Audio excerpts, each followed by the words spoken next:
Cerita diawali dengan memperlihatkan seorang pria misterius bernama Jason yang hidup menyendiri di sebuah pulau terpencil. Tak lama, ada seorang paman kurir dan keponakannya yang rutin mengantar satu krat miras untuk stok Jason selama 1 minggu ke depan, disimpan di gudang tepi pantai dan mengambil uang bayaran minggu sebelumnya tanpa pernah bertemu dengan sosok Jason sama sekali.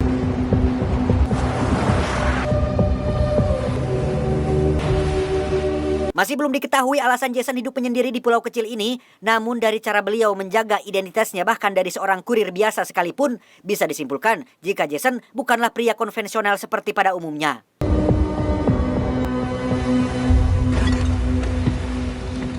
Hidup berdua bersama seekor anjing, tak banyak aktivitas yang Jason lakukan selain minum dan memandang lautan. Di luar dua kegiatan yang mengubah waktu tersebut, Jason juga mengisi kekosongan dengan bermain catur seorang diri, dan itu jauh lebih baik daripada nyekrol TikTok dan kepo dengan kehidupan orang lain.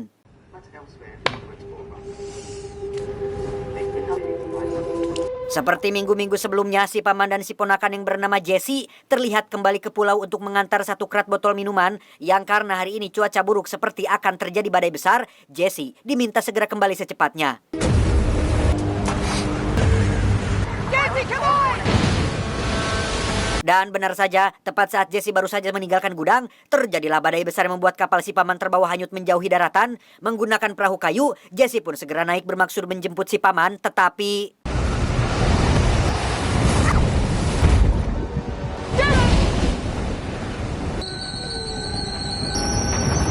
melihat perahu si paman dan Jesse tenggelam di lahar badai besar, Jason yang takut kehilangan kurir miras kepercayaannya pun dengan cepat turun bermaksud menyelamatkan mereka berdua sampai akhirnya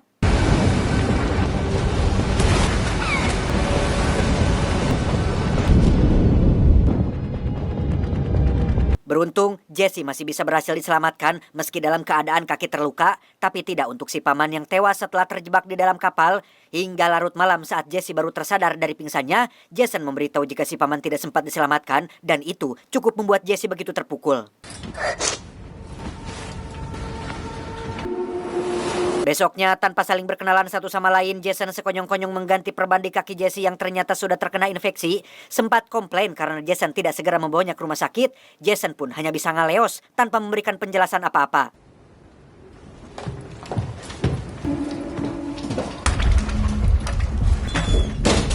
Ketika Jason sedang nongkrong di gudang tepi pantai itulah, Jesse tak sengaja menemukan sebilah pisau di dalam laci. Sadar jika saat ini dirinya tinggal bersama orang asing, ia pun menyimpannya di balik bantal untuk sekedar jaga-jaga. Hingga ketika Jason bermaksud memeriksa kembali kakinya, tiba-tiba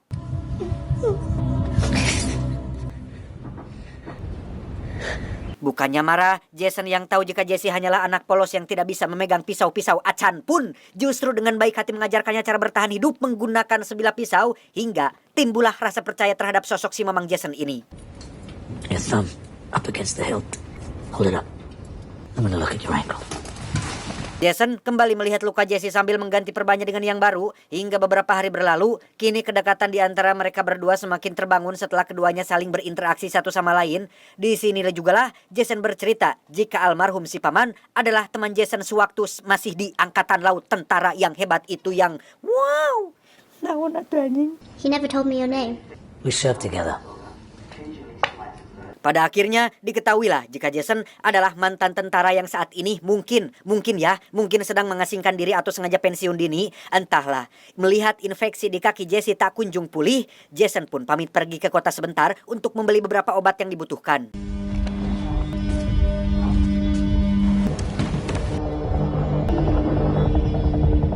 Setibanya di apotek rindu sehat, Jason pun masuk dan terlihat menghindari semua kamera pengawas yang ada di sana. Tak hanya membeli beberapa obat generik, Jason juga membeli sepasang pakaian untuk Jesse, di mana ia tidak sadar jika saat keluar dari apotek ada para ciwi-ciwi yang sedang selfie di depan pintu.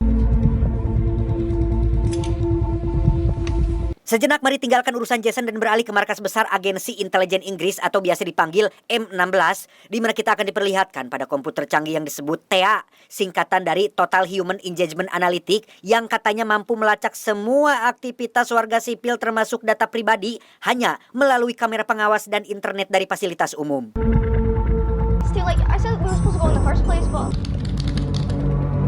Melalui kamera ponsel milik si cewek selfie tadi, komputer mendeteksi wajah Jason dan menemukan bahwa dia adalah penjahat internasional yang sudah lama dicari-cari. Meski wajahnya berbeda dengan wajah Jason, namun iris mata yang terdeteksi 100% memiliki kecocokan sehingga ibu kapten yang bernama Roberta pun menyimpulkan jika Jason kemungkinan sudah melakukan operasi plastik dan langsung menyuruh agen terdekat untuk menembaknya di tempat. Who's on Eric's assault team? Alpha. Send them.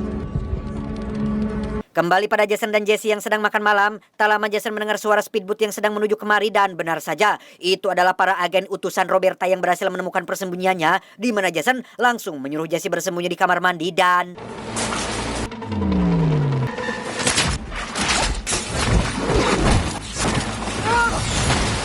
Ya, sudah ada jebakan jaring yang berhasil menumbangkan salah satu agen. Jason lalu menyalakan lampu merkuri tepi pantai agar leluasa melihat jumlah para agen yang masih tersisa. Sambil menenteng lampu petromak, Jason pun pergi ke sisi lain dari pulau ini dan inilah yang dia lakukan.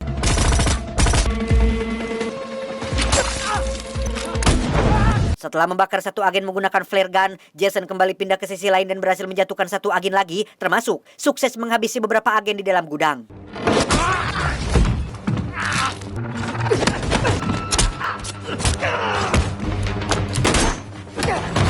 Yang Jason tidak tahu adalah ada satu agen yang meraksak masuk ke dalam rumah bahkan menembak mati anjing kesayangannya. Tak hanya itu saja, si agen juga berhasil menemukan keberadaan Jesse dan bermaksud membawanya untuk sebagai jaminan. Tetapi...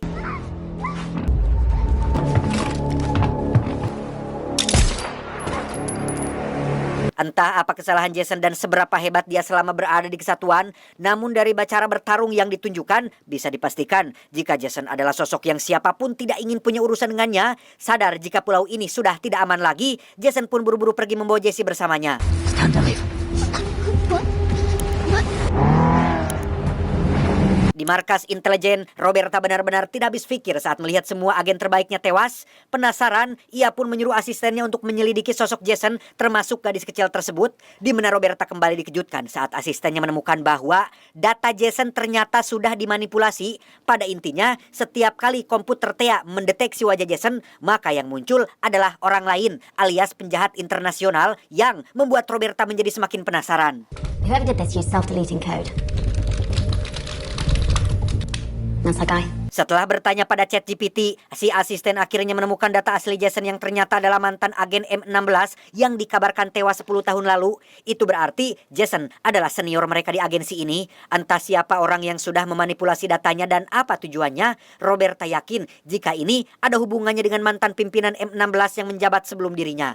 I just tried to access his mission logs and I got this. Dia bernama Bill, mantan pimpinan M16 sebelum Roberta sekaligus pendiri program Thea. Saat ini Bill menjabat sebagai salah satu anggota dewan di pemerintahan Inggris dan masih punya akses terhadap Thea.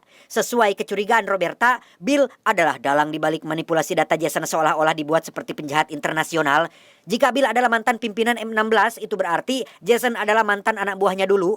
Entah ada masalah apa di antara mereka berdua. Yang pasti, Bill ingin menghabisi Jason yang notabene adalah mantan anak buahnya sendiri. Bill pun menghubungi seorang pembunuh bayaran profesional bernama Walkman untuk mencari dan menghabisi Jason secepatnya. Kembali ke Jason dan Jesse yang sudah tiba di daratan, mereka mencoba mencuri mobil milik warga yang ada di sekitar. Sempat ketahuan pemiliknya, Jesse dengan senjata api di tangan pun memohon agar pemilik mau mengerti dan mengizinkan mereka memakai mobilnya. He's hurt. Can you help him? Melihat gelagat dan kejujuran Jesse, si bapak pun akhirnya mau mengerti bahkan sempat mengajak mereka masuk ke dalam rumahnya. Namun yang mereka tidak tahu adalah anak si bapak ternyata sudah menelepon polisi dan...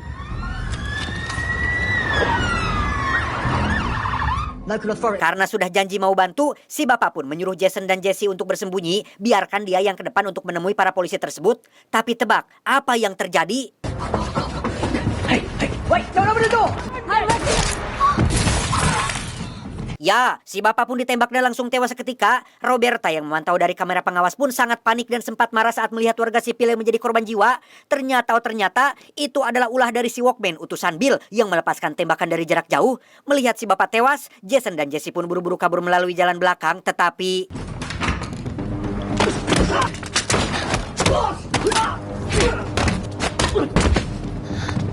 Sukses melumpuhkan satu persatu polisi lokal, Jason pun mencuri mobil milik petugas untuk pergi menjauh dari tempat tersebut, tapi Walkman langsung menyadarinya dan terjadilah aksi kejar-kejaran yang tidak terlalu menegangkan.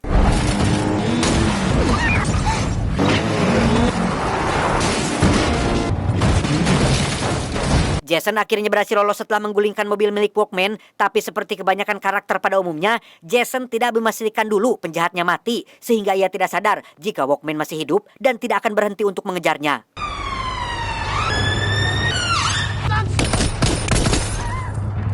Beralih ke Roberta yang semakin dibuat penasaran dengan siapa sih sosok Mamang Jason ini, ia pun menghubungi Bill yang merupakan mantan direktur M16 sebelum dirinya untuk bertanya, apakah Bapak kenal dengan sosok Jason? Bill pun menjawab, ya, tapi itu sudah lama sekali dan ia sudah mati di sekitar 10 tahun yang lalu.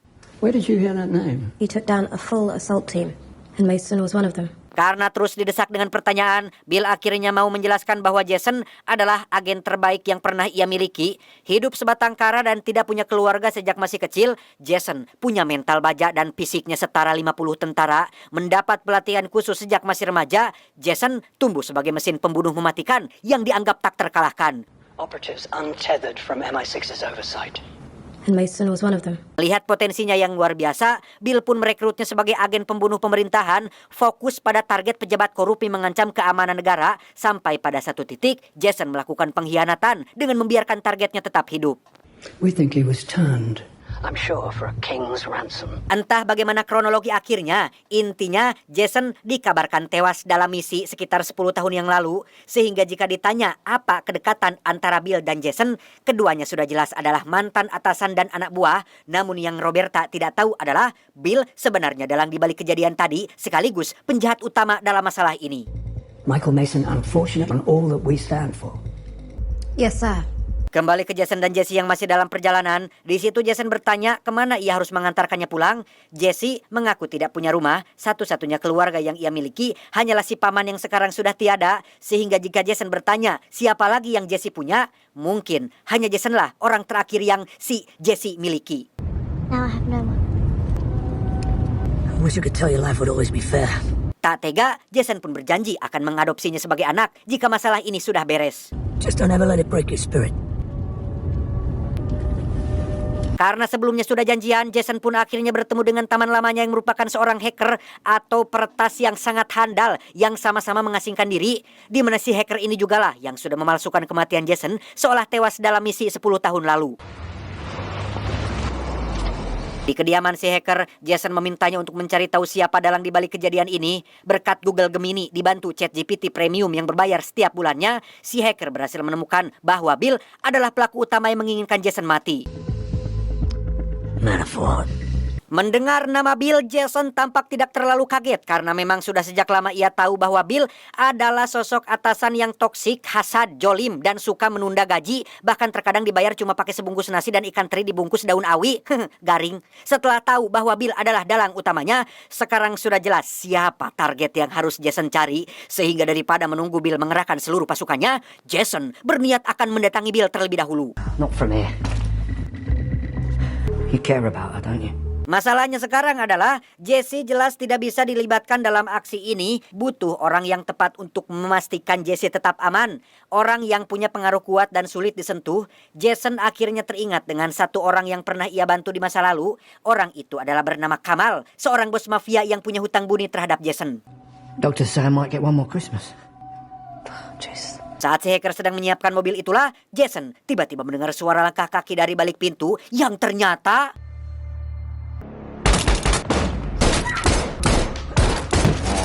Ya, itu adalah Walkman yang berhasil melacak keberadaan Jason. Alih-alih hanya melaksanakan tugas dari Bill atasannya, Walkman ternyata punya kepentingan pribadi, yaitu ambisi membunuh seorang legenda hidup dan menganggap bahwa dirinya lebih hebat dari Jason.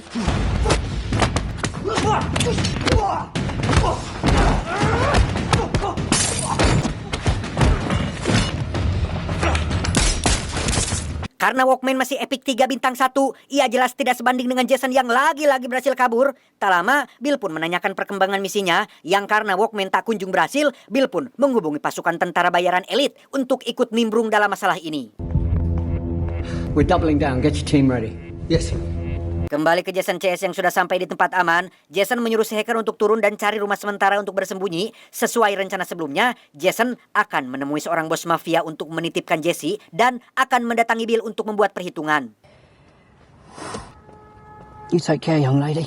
Thank you. Singkat cerita, malam pun poek.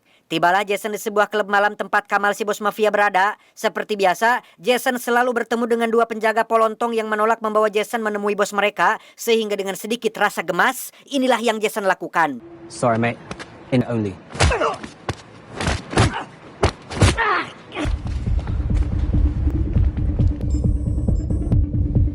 Tanpa Jason sadari, saat ini Bill sedang mengawasinya melalui kamera pengawas yang ada di depan klub. Sehingga Bill dengan cepat memberikan lokasinya kepada pasukan tentara bayaran yang langsung meluncur saat itu juga. Copy that, sir.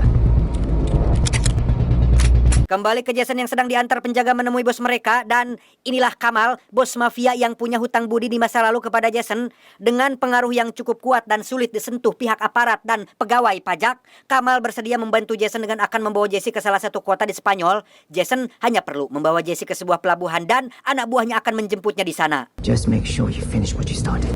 It won't wait. You handle your end. Tepat saat Jason dan Jesse akan berangkat ke pelabuhan, muncullah tentara bayaran yang sudah sampai di klub malam ini. Sehingga dengan penuh kesabaran, Jason lagi-lagi harus menumbangkan mereka semua seorang diri dan...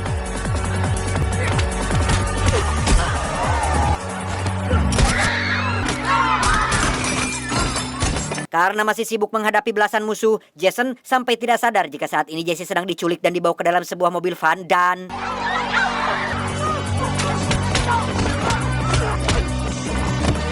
Selesai menumbangkan semua musuh, barulah Jason sadar jika Jesse sudah tidak ada. Namun, berkat bantuan si hacker yang meretas kamera pengawas, Jason langsung berlari mengejar mobil van tersebut sehingga...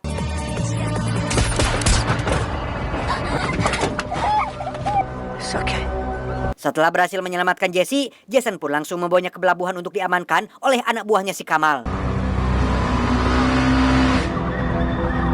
Setibanya di pelabuhan, terlihat sudah ada anak buah si Kamal yang datang untuk menjemput. Namun Jesse malah drama dulu dengan menolak untuk pergi tanpa Jason. Yang tepat saat Jesse memegang erat tangan Jason, tiba-tiba...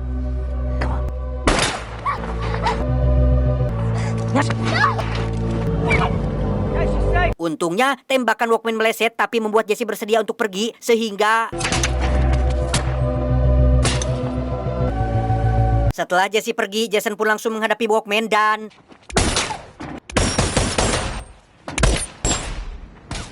Tak seru menggunakan senjata api, Jason dan Walkman pun bertarung dengan tangan kosong, di mana Walkman benar-benar kewalahan menghadapi mamang Jason yang sudah memakai item Skypiercer, Glowing One, dan Queen Swing, sehingga...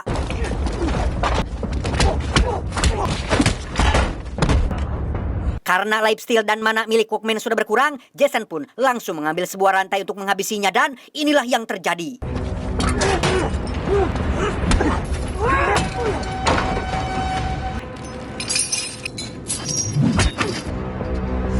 Setelah Jason sukses menghabisi Walkman, kita akan beralih pada Bill yang sedang menunggu kabar terbaru dari anak buahnya. Namun yang datang bukanlah kabar, melainkan pemandangan mengejutkan ketika seluruh penjaga rumahnya tumbang di halaman depan karena... Ya, Jason mendatangi kediaman Bill secara langsung. Di situ Bill meminta maaf karena sudah mengusik kehidupan damainya.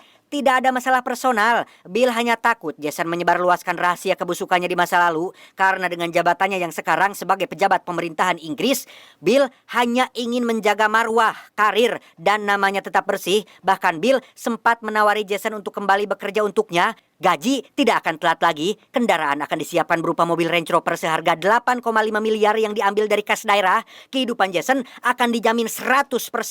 Namun dengan semua yang sudah dilakukan, cuih, tak sudi diriku kembali padamu sayang. Sehingga dengan tenang dan tanpa bicara sepatah kata pun, Jason langsung mengangkat senjatanya dan...